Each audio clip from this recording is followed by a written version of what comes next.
Hello everyone, it's your motoring pal, Zhongzai. We're back filming motorbikes today, and it's been a long time. This is JEDI's new NK333. It's the sibling to their previous twin-cylinder sports bike, the K333. I really praised the previous K333 for its mechanicals, particularly the engine's smoothness and feel, even though I wasn't keen on its overall appearance. But for me, this bike's overall design is much more harmonious than a sports bike's. So today, let's take a look at this small displacement, twin-cylinder sport street bike, which is an extension of an already good foundation, and see how it performs.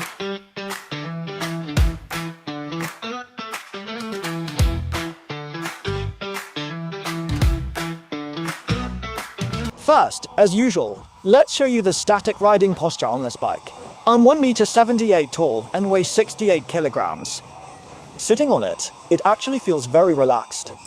I can get both feet completely flat on the ground, and my knees are slightly bent. And sitting on it, the handlebar height feels like a fairly standard street bike. My upper body is basically not leaning forward significantly. It's quite relaxed. Then for the lower body, the legs, I can feel its foot pegs. The foot pegs are positioned slightly towards the middle, a little towards the middle, and then just a tiny bit higher. They are slightly higher than those on conventional street bikes, like retro street bikes, but their position hasn't been moved backwards. Overall, it's a relatively conventional, versatile, and standard street bike posture. It feels fine for long rides as well. However, I feel that its seat, possibly to further lower the overall seat height, feels a bit thin. The seat's firmness is a little on the hard side. It would be better if they offered an official raised seat option later on, to make it a bit higher and softer. Right, let's now look at the bike's exterior styling and detailed specifications. Its entire frame, including the suspension, engine, and its overall rear swing arm, are the same as the K333. So it's a street bike with sports bike specifications. So, many of its components look higher spec compared to other street bikes in the same class. The most obvious is its rear swing arm. Take a look. This rear swing arm is a gullwing type, and it's very chunky. It uses this kind of triangular gullwing style rear swing arm. This is very good looking. And in the same class, apart from a very few that use a single-sided swing arm, most still use a steel box section swing arm, and paired with its rear wheel rim. The aesthetics of this wheel rim are very well designed. It's finished in a slightly matte gold color, which looks a lot like the color of a forged wheel, giving it a particularly high-quality look and feel. Gold inverted forks are generally rare on street bikes. This one has just taken the suspension set directly from a sports bike.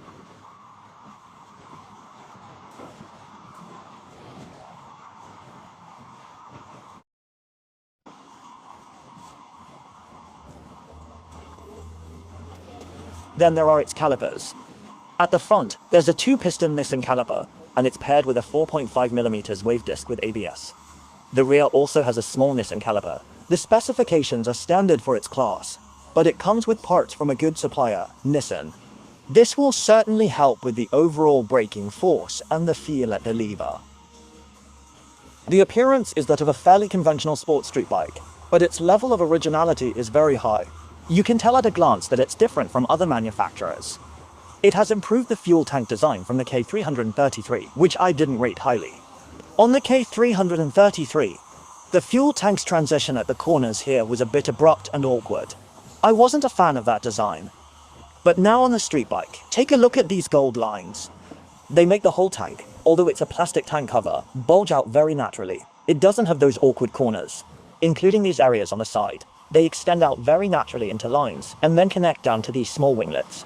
So I think the overall design of the fuel tank section on this street bike is much better than the K333's. The tail section here also has its own unique ideas. It doesn't follow the trend of conventional sports street bikes where everything has to be hollowed out on both sides.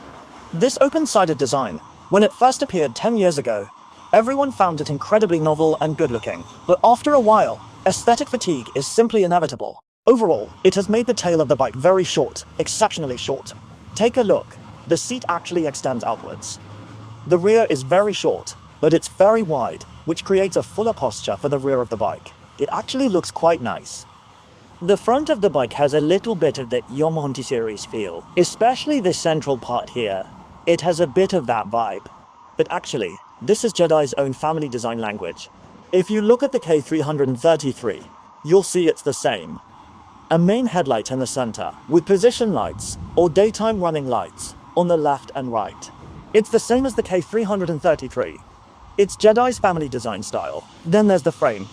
Officially, it's called a cross-street diamond steel tube frame. Let's just classify it colloquially as a steel tube diamond frame. Its overall shape ensures frame rigidity, and because it's a steel tube frame, it's also lighter. However, I have a criticism of its frame, specifically the workmanship in this area. Although this part up here uses something that looks like aluminium stud welding, which is quite nice, and this side also feels relatively smooth. This lower part here feels a bit rough. This weld hasn't been ground down, it's not very smooth, and there's a little bit of welding spatter on it. This bottom part is fine, but it's mainly the welded joint on the upper section that feels a little rough. But for its price, under 18,000 yuan, in the past, that only got you a 250 NK, a single-cylinder street bike. Now you can get this. Thinking about it like that, it's quite acceptable, isn't it? Next to the engine specifications, it uses a liquid-cooled, inline twin, 4-valve engine with a precise displacement of 322 cc. Its bore and stroke are 68 by 44.2. Hearing these figures, many of you might have already realized. Yes, this engine is basically a sibling to the one in the previous Cove 321, and also the Yomond 03. Overall, for its class, this engine's performance is quite full, and its power delivery and linearity are all good. From my experience, I feel they've detuned the power slightly. Its overall power output isn't as aggressive as other bikes with the same engine. But the engine feels more refined and substantial, with better vibration control. As for its instrument cluster, it's a conventional multifunction LCD display without screen mirroring. It's a full-color TFT. Revs and speed are on the left and right. There's also a small rev counter up top, and the speed is right in the middle. So when you actually rev it, both sides go up and down together, which feels quite interesting.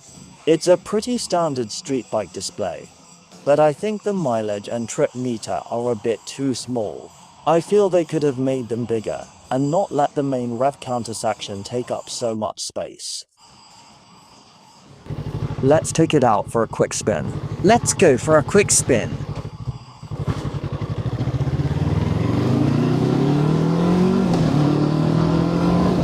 The power delivery is a little soft.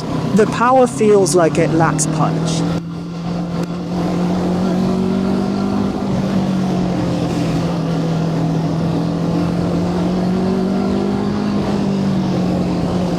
Its overall power output, compared to others in its class like the NT03 or the Cove 321, is indeed a bit restricted. They've turned the power down a little. You can feel the bike's power is a tiny bit weaker, but the frame rigidity is really quite good. When you do this, like this and this, you can feel the whole frame is very solid. Let's follow this bus and try taking this corner.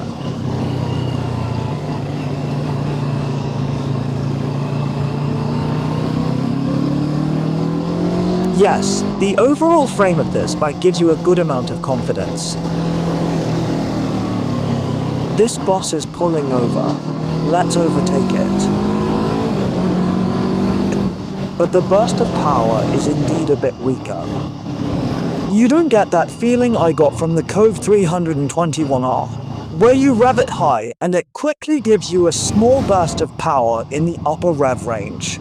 This bike doesn't have that. This bike is just smooth.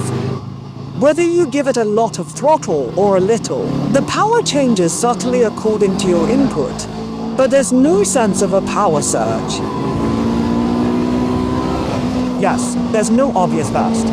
This bike is so smooth and easy to ride. Its vibration control is excellent, making it a really solid and dependable machine. It's not the kind of bike that's thrilling to ride, the kind that gets you all excited and eager to push it. This isn't that bike, but it's definitely a decent bike. This bike is not bad. Its overall tuning, apart from people like me who prefer a more sporty ride. Actually, for most beginners, especially beginners in this class, it's quite safe for them to get started on. It won't suddenly give you a burst of power that you can't handle. you won't get that feeling. Another point is the throttle, which I feel is tuned for beginners. There's a tiny bit of play in the throttle at first, maybe less than a centimeter as you twist it down, just a little slack. Because with some sport bikes, if the throttle is too tight, it can be difficult for a beginner to handle. They might suddenly twist it too much, lose control, and the bike could shoot off.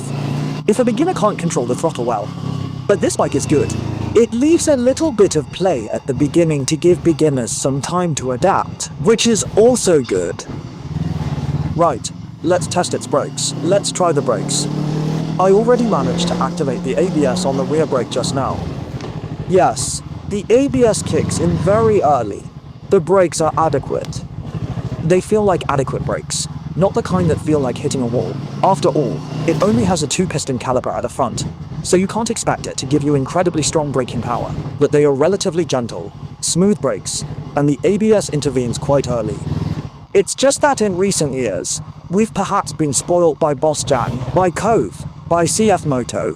In the last couple of years, when you talk about a sport street bike, it has to be one with top-tier handling, very extreme, with a prominent power burst and a high rev power band. This bike isn't that. This bike is relatively gentle.